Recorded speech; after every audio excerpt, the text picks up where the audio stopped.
Hello, and welcome to the Valley today. I am your host, Janet Michael. We are back on the Zooms today with my dear friend, Deb Fleming. Deb, as you may remember, is the executive director for Deep Breath, the Greater Shenandoah Valley Chapter of the American Red Cross.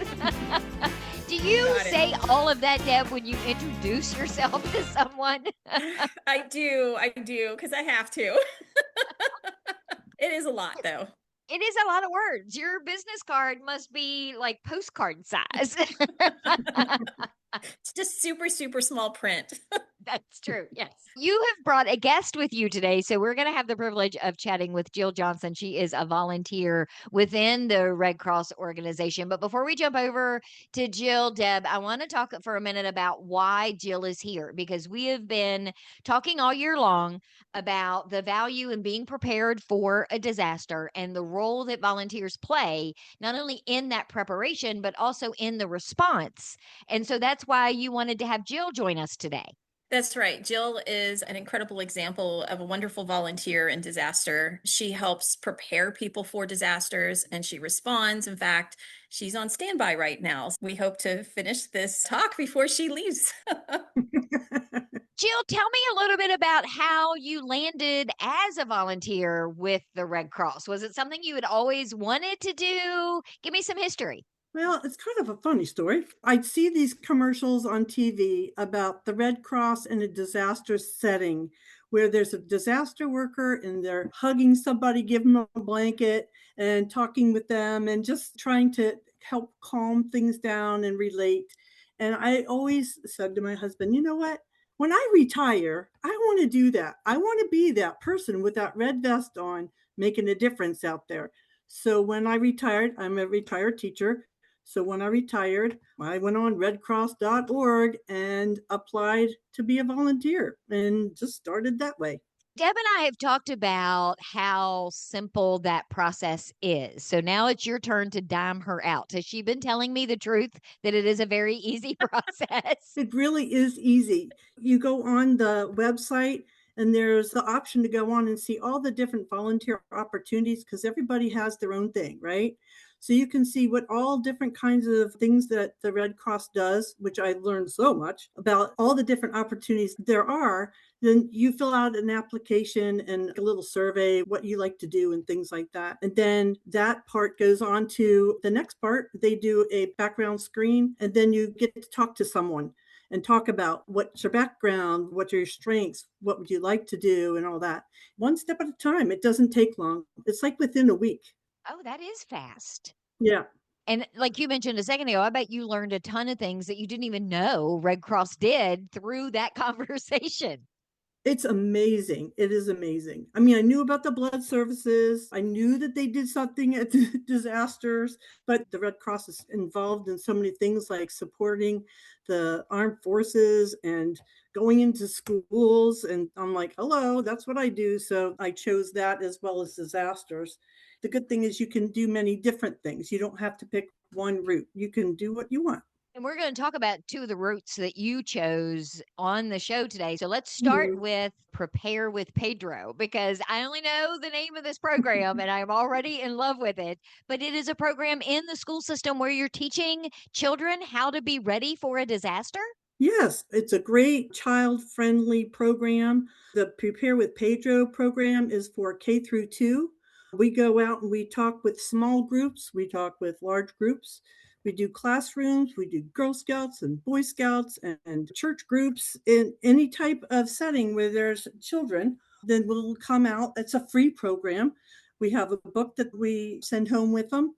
There's cartoons, there's videos, there's songs, and it's all about helping children know what to do when there is an emergency. The particular book we are using is Home Fire Safety. So the kids learn the basic things like it's important to have an escape plan for your family, a meeting place. What are fire alarms used for? How do you check them? We do a fun activity when it comes to smoke. If a room should fill with smoke, they get low and they go. So we have this activity where the kids get up and we all go low. So it's a lot of fun. It's such a valuable skill to teach children at a young age, because the one thing that you don't want them to do is panic. So Mhm. by giving them some preparation and telling them this is what you should do if this ever happens, you're saving them from potentially some serious trauma should they be presented in a situation like that. Yes, exactly. And there's one segment where we are teaching coping skills on different breathing exercises, and we practice those things, but we also apply it to everyday children situations, whether they're in school and they have a test, if they are next up at baseball and they're nervous, how do you calm yourself? So it applies to many different things. It's not just a disaster situation. Deb and I have talked over the course of this year about the time that is involved with being a volunteer. And again, here's your chance to dime her out Mhm. because she says you can volunteer as little or as much as you have the time for. Do you still feel like you're retired, or do you feel like being a volunteer at the Red Cross is your new job? Well, I'm definitely retired. One of the things I like about it is that you don't have to have a schedule. You truly are setting your schedule. I mean, if we have appointments and we're going to schools, you have a schedule. Other than that, it's not like I have to be there Tuesdays and Thursdays from 11 to 6 or whatever. You kind of determine how you want to do it. Now, because I'm on the national deployment team, if I sign up for that, then I have a commitment. If you go out to support a disaster, it's a 2-week deployment. So you know going in, it's what you want to make out of it. Okay, so Deb, just to be clear, I had never thought you were lying to me. It's good that integrity is one of our fundamental principles. Yes. But Jill is a really good example of how you can put your passion to good use as much as or as little as you feel comfortable doing, which is what we've been talking about all year long. And you know, Yeah, it's funny. Some people, when they come into the Red Cross, they want to use what their passion is, which was a teaching thing. So I get to do that. Some people come into Red Cross with experience and they say, I want to do something different. I don't want to do what I'm used to doing. I want to widen my horizons. So it depends on how you look at it. And you chose both of those options. I did. I just go wherever. and Jill actually attends a lot of our events. So if you're in the Winchester area, you'll Yeah. probably see Jill out there quite a Yeah. bit. And she is the one that loves to hug. So she gets to do Yes. a lot of hugging in the Red Cross. Jill, here's my other question for you. Are Yeah. you the only volunteer, or does the husband get voluntold to participate as well? I'm a volunteer in my situation, but there are people that do volunteer with their spouses. He's not into this deployment thing. And thank goodness, Well, because we have dogs. he's into it from the other side. My husband would be very excited if I came home and said, "Hey, I'm being deployed for 2 weeks." And he's like, 2 weeks with the house to myself with nothing but me and the dogs? He would be all and I in get on that. and I get to eat whatever I want whenever. I'd come home to find him eating cereal out of a box. That's what would happen. Yes, exactly. Exactly. When you went into the Red Cross website and you signed up and said, "Oh yeah, definitely want to do this because I have a teaching background," why choose to even consider being deployed? What were you thinking when you said, "Yeah, maybe I'll give that a shot"? I have always liked to help people. And when I saw on the commercial, the Red Cross commercial with the person out on deployment after a hurricane or some crazy situations that come up, I just saw that Red Cross worker caring and talking with people and helping them stay calm and just listening to people. I thought, I want to do that one day. I think I'd be pretty good at that. That's what started it. So when I came into the Red Cross, I wanted to learn all about that. So I came in and started training for that.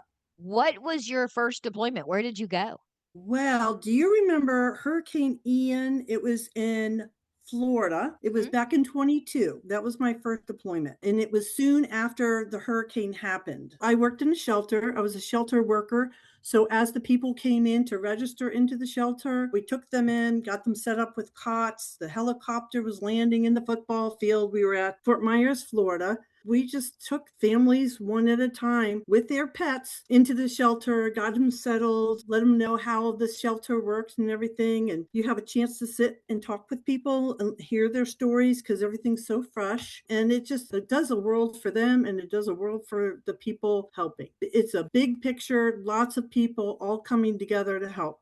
And it was great to be a part of that big picture making a difference. You mentioned a couple of minutes ago the training that they provide you. Deb and I have talked a lot about how much training you get to be a volunteer, that it's not like Hmm. you say, "Oh, I think deployment would be fun," and they check a box and call you 2 weeks later and send you somewhere and hope Right. that you know what to do when you get there. Do you feel like the training really did prepare you for that first deployment? Yeah, I like the way they did the training. A lot of it was online. It's self-paced, so you take it one piece at a time. You want to do it all, try to do it one time, you can.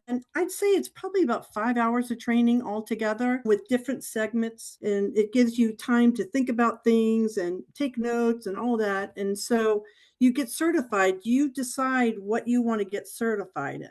So I had two certifications at that time when it had to do with sheltering. So I was a shelter worker. And then also I was involved in feeding.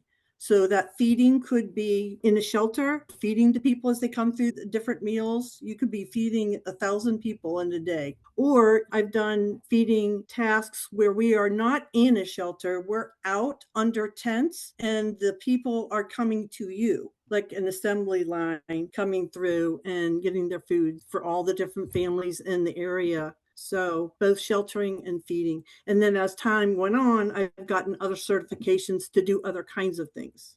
How many times have you been deployed since 2022? 3 times nationally and 2 times locally. What is the difference between the two for someone that's listening and they think they don't want to do national? What does a local Yeah. deployment look like? Yeah, and that happens. A local, it's not typically called a deployment. You could be sheltering, but it could just be local. For instance, there's been two local shelter situations that I was involved with. One was in 24 when there were wildfires in the Shenandoah Valley. We had a shelter at Warren County High School. And then in 26, in January, we had that big snowstorm. We set up a shelter in Ransom, West Virginia at the Civic Center for people who needed to evacuate their houses. So in both of those cases, it was an evacuation situation where either people were suggested to leave or they were told to leave. Or we were there for firefighters if they wanted to come by and canteen in their shifts. I think that's one of the things too. Sometimes people don't think about when they hear Red Cross volunteer and whether it's local or it's national, is that while 90% of it is for the population or the community, the people that are being displaced from their homes or whatever, you are also helping first responders, law enforcement, and firefighters, and EMTs, and anybody else who's out on the front lines. That's got to Mhm. add a little bit more of a warm fuzzy to the whole I experience. know. In these national deployments, it is just incredible to be out there. You are a big part of this. You have all the, like you said, the EMTs, you have all the electrical workers out there. I think it was Hurricane Ian in Fort Myers. We were at the high school, but they set up these huge tent situations if they need it for all these community partners that come and they have to stay somewhere. We had power workers, we had FEMA workers, we had Red Cross, you name it. I think the dining room held 1,000 people if necessary. So you realize, wow, it is a village. It is a village coming together to help people in need. And I love that. How have you been able to take those experiences on your national deployments and then apply the experience and the things that you've learned here in the city of Winchester, here in the Shenandoah Valley? Has it been helpful at all? It definitely has. Probably a lot of people don't realize that there's a lot of work being done behind the scenes in our local area preparing for a disaster, a mass sheltering, anything. There's so many community partners working together to be prepared whenever necessary. And there's mock training and everything going on. After this last one I was just a part of, I was thinking, well, if anything happens in the Winchester area, I'm feeling pretty darn good. Hey, I'm I coming think to we're your pretty house. good. Just so we're We, clear, I'm gonna need yeah. your address before we're done. I think they've got our back, so that's good. Deb, when we started this series at the beginning of the year, we had a couple of different buckets, I guess we'll call them, that we wanted to fill. One was talking about leadership. We talked about the Disaster Leadership Academy last month, but the overarching thing was educating people on what it's like to be a volunteer through the Red Cross, because you have some goals and some numbers that you need to reach that the big Red Cross sends down to you, having people like Jill that are able to go out and explain to people that it's probably not what you think, that you're going to get way more fulfillment out of it than you can even imagine, has got to be beneficial for you to land more of the volunteers like her. Yes, and we just got word that they have decreased that number because we have been doing so well locally that they recognize they don't have to deploy quite as many people as they were expecting. So the really great part about that is we have reached the numbers we have to reach for this year. And we were wondering if we could do that. I mean, it was a tall order, but what ended up happening is within the organization, volunteers stepped up in ways that they didn't think about stepping up and said, yeah, you know what, I'll do that. Community partners came in and said, hey, you know what, this is something that I think that we can support with. So it's been a really wonderful year to see how we are growing together internally and externally, and people like Jill who will do multiple jobs on deployment. And that's the other thing is Jill knows when she's deployed, if something comes up and she's needed elsewhere, she's flexible enough that she will go somewhere else because she's there for the people. And that flexibility is such a wonderful talent and gift to the people and to the Red Cross. When she was talking earlier about all of the different options that were available to her when she first signed up, I think that's one of the things that we can't stress enough is that it doesn't matter whether you want to be a frontlines person or you want to be that person that is sitting behind a computer screen doing that back end planning that maybe you won't ever be deployed or you won't ever be under a tent or in a shelter, but you've made sure that all of the things are there for those people that are. There's such a variety of things that people can commit to helping you with. Yes, we have anywhere from logistics and supply, information and planning, tracking the weather and how it's going to affect our area in case something's coming through, working with the government operations. So that's working with our government officials and knowing for sure that we are coordinating with them the way that we need to, building relationships with our fire departments, helping us install smoke alarms. There are so many things before a disaster hits and the behind the scenes that you don't actually have to be there and that you can do the prepare with Pedro or hands-only CPR to help and make sure that people are prepared when something does happen. So, Jill, before we wrap up, what advice do you have? Somebody's listening today and they're thinking, yeah, but I still don't know that I can do what Jill does. What do you want to say to them? Find something that makes you happy. People say, oh, I'm going to retire in a couple months. I don't know what I'm going to do. What do you want to do? I like to connect with people. So I have made so many friends through deployments. When you're rubbing elbows with someone, you're working side by side. When you're in a club, when you're in a church, when you're in a group like the Red Cross, you get to know people. I get to know people like nationwide. I've got friends nationwide. And if I ever am deployed with them again, it's going to be like a big reunion. So it's what you make of it. So if you want to stay local, get involved. In my eyes, I like to help people. So that makes me feel good. Hopefully it makes them feel good. It can be a full picture if you make it that way. Deb, where do people go? Where on the website? We were talking about it earlier. Where is the best first place for people to go? The best first place is just to go to redcross.org, click the button to volunteer. It will give you information that you need. You can look at the different jobs. If what is on there is something that you don't want to do, but you're like, I really want to be a part of the Red Cross, but it just doesn't look like it's for me. There are other jobs. Those are the ones that we need the most that we put up there. But there are so many other positions in the Red Cross. We will find a place for you. If you are wanting to support, you just don't know what you want to do, we've got your back. Okay, so give me some dirt. Tell me about the craziest, funniest, coolest thing that ever happened to you on deployment. Oh, gosh. It's the little thing. You're in these shelters and you see these animals come in. It's like an art. We had, of course, dogs and we have cats because the Red Cross found that if you can't help their pets, they won't come. And so by sheltering these pets, they come and they do come, but they come with more than dogs and cats. They'll come with bearded dragons. They'll come with parrots with diapers. I have some unbelievable pictures of some of these pets. They have parrots that dance. They have parrots that sing. Oh my goodness, the different things. It's just hilarious. And Red Cross has their own visiting dogs. So some of them have a pink mohawk. That's a treat to see all that. And Deb, But you guys, the Red Cross was leading the charge on that. You guys recognized pretty early that people will not, in some cases, leave their homes if they can't bring their traditional dog and cat with them. And that's why you are a little more less strict about those kinds of things. We realized that pets are family members. And so, yeah, before when we weren't accepting pets because of reasons that we thought they may not be safe and that the people may not be safe and allergies and things of that nature, what we had to do is make sure that safety is first and that the pets are taken care of properly and that bird doesn't come across a cat. Any of those accidents that happen. It took them a while to figure out what's a good system that people can come with their pets and be safe. But pets are family members. If you are on Facebook at any point and watch any of those videos that I have a tendency to get absorbed into, yes.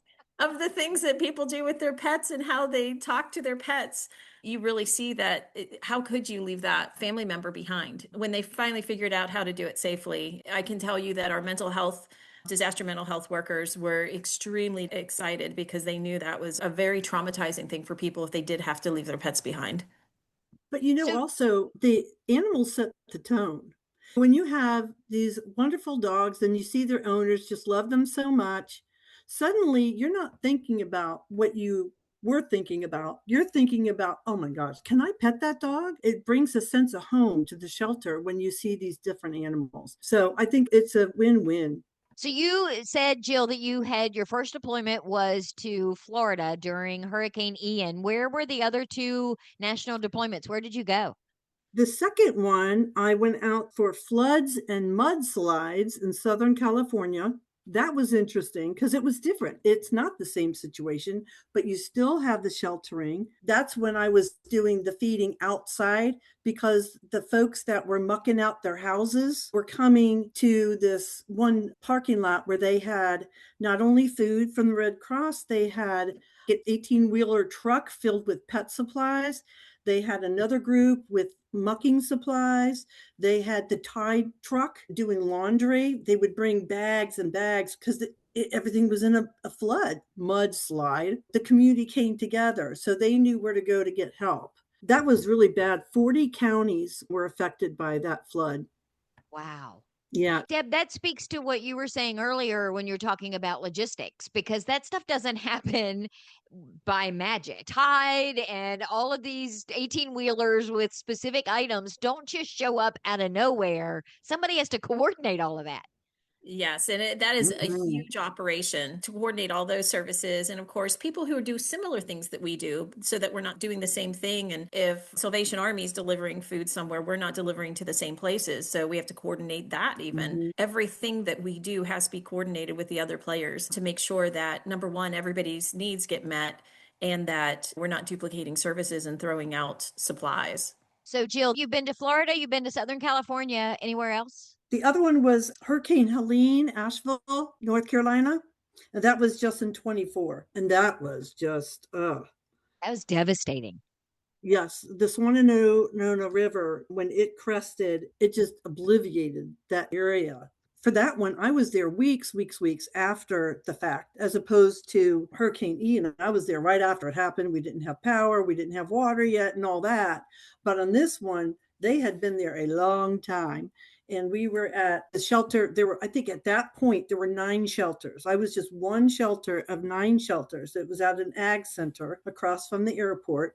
And we had 150 people still in the shelter after all that time, weeks.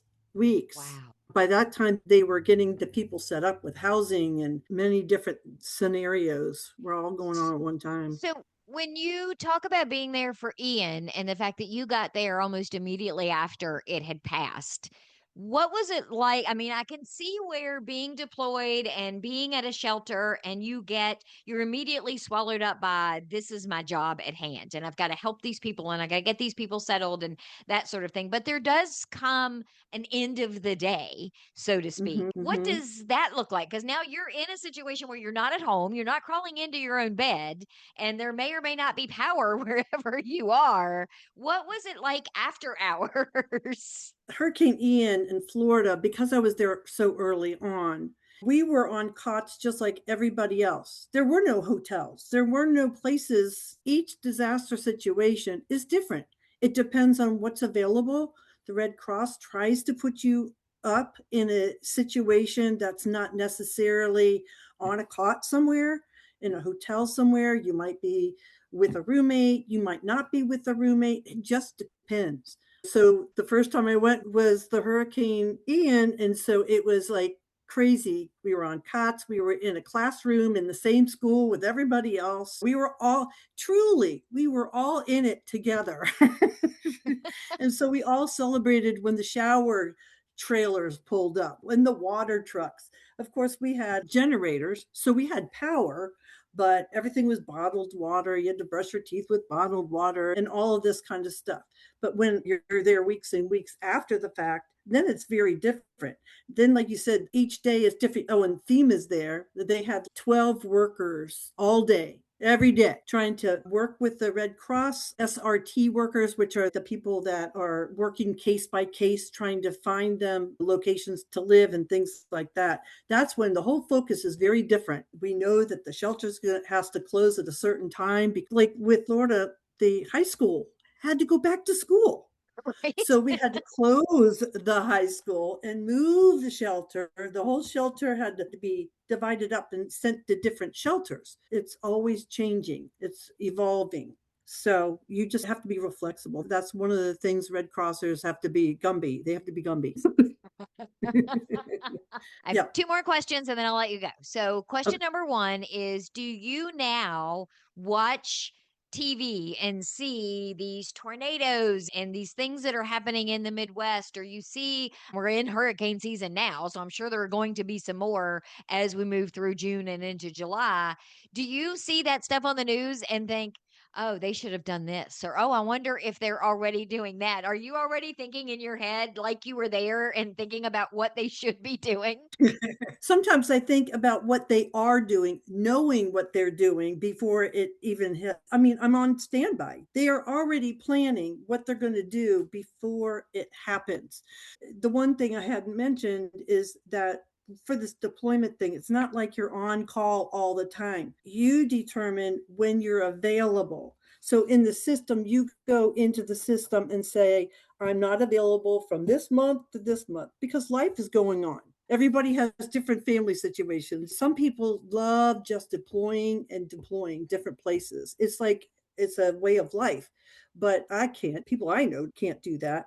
So that's why it just so happens when I looked at the dates, I'm like, so basically for me, it's been one deployment per year. So 1 2 week deployment just because of other things that are going on. So I'm active as in tomorrow, and I got a call today. I'm on standby. So if all this stuff that's going on in Texas, things are ramping up and 70% and blah, blah, blah. So your question was, do I ever think, oh, they should have done that? Not usually. No, I don't. I'm not thinking about stuff they should have done. I'm just thinking, oh, I bet they're busy now. I wonder who's open for deployment. If I'm not, I'm just wondering if I know someone who is. I was just packing before I got online today. So my last question for you is, have you considered deploying internationally? Have you ever thought about going to another country and being a volunteer for the Red Cross? The Red Cross does deploy internationally. I have not thought about doing that. It's a whole different process going international. There's a lot of trainings you have to do, and there's a lot involved because there's internationally stuff. But there have been people that have deployed outside of the continental US, any of the United States Puerto territories. Rico, any of that Puerto sort of thing? Rico. Guam, The and Bahamas even. or did they just go? Guam What and is it? Saipan. Saipan, that's what I was thinking of, yeah. I haven't done that yet, so I don't know, we might. We'll see what happens. Do you even I know mean, what just thinking you're on call for? I know. Who knows what I'm on call for? That's true. All I know is I've got some great pictures. If you ever want to see my pictures, I got pictures. I think it's fantastic. I'm really glad that Deb invited you today so that we could talk about this, because I think we'll make people realize that it's not what they think that it is, and that it is what you want it to be. It is what you want it to be. Yep. And what you're willing to do. If you could see yourself to point, some people are like, I could never do that. Other people are like, oh, I'm on board. When Deborah was talking about recruiting, when you're talking with people and you're connected with people, it's really not about, the way I see it anyway, it's really not about recruiting. It's about telling people what you do. And if they have the reaction like, oh man, I'd like to do that, then do it. Let's do it.